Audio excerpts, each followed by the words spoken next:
தொடர்ந்து மற்றும் ஒரு அண்மை செய்தி. சென்னை கொடுங்கையூர் பகுதியில் சாலைகளில் மழைநீர் ஆறாக ஓடக்கூடிய அவல நிலை ஏற்பட்டிருக்கிறது. இதனை நாம் அண்மை செய்தியாக பார்த்து வருகிறோம். சென்னை கொடுங்கையூர் பகுதியில் சாலைகளில் மழைநீர் ஆறாக ஓடக்கூடிய நிலை ஏற்பட்டிருக்கிறது. இதனால் மக்களும் வாகன ஓட்டிகளும் கடும் சிரமங்களை சந்தித்து வரக்கூடிய நிலை ஏற்பட்டிருக்கிறது. சென்னை கொடுங்கையூர் பகுதியில் சாலைகளில் மழைநீர் ஆறாக ஓடக்கூடிய நிலை ஏற்பட்டிருக்கிறது. இதனால் நடந்து செல்பவர்களும் வாகன ஓட்டிகளும் கடும் இன்னல்களை சந்தித்து வருகின்றனர்.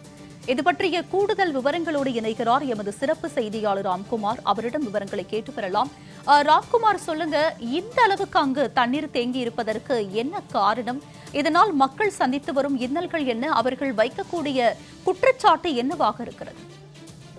கண்டிப்பா இந்த பெரம்பூர் சட்டமன்ற தொகுதிக்கு உட்பட்ட கொடுங்கையூர், தென்றல் நகர் மற்றும் சாமிநாத தோட்டம் இந்த பகுதியில தொடர்ச்சியா இது போன்ற பருவமழை காலங்கள்ல அதிகப்படியான மழை வெள்ளம் தேங்கி நிற்கிறது வாடிக்கையா இருக்குது. ஒவ்வொரு மழைக்கும் இந்த அரசு ஏற்கனவே 4000 கோடி ரூபாய்க்கு மழைநீர் வடிகால் கால்வாய் அமைக்கிறோம் என்ற பெயரில் அந்த பணியை அரைகுறையாக அமைத்திருக்கிறது.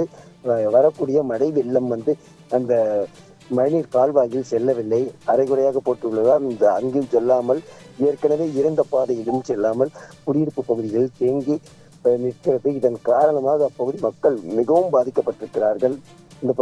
இது என்ன காரணம்னா, ராட்சத மின்மோட்டார் வச்சு அதை எடுக்கணும், அதுவும் எடுக்கல. குறிப்பா அதாவது மழை வெள்ளம் அதிகம் தேங்கக்கூடிய பகுதிகளில் மழைநீர் கால்வாய் எல்லாமே அமைச்சிருக்கிறாங்க. ஆனா அது செயல்பாட்டுக்கு வரல. இருந்தாலும் ராட்சத மோட்டார் கடந்த 1.5 மாதங்களா கிட்டத்தட்ட 1000க்கும் மேற்பட்ட டிராக்டருடன் கூடிய ராட்சத மோட்டார்கள் வாடகைக்கு எடுத்து வச்சிருக்காங்க. அதையும் செயல்பாட்டுக்கு கொண்டு வரல. இதன் காரணமாக தான் தென்றல் நகர், சாமிநாத தோட்டம், கொடுங்கையூர் உள்ளிட்ட பல பகுதிகளில் இந்த மழை வெள்ளம் தேங்கி இருக்குது. இதன் காரணமா மக்கள் வெளியே வர முடியாமல் கடுமையா பாதிக்கப்பட்டிருக்காங்க, இயல்பு வாழ்க்கை இருந்திருக்கிறாங்க.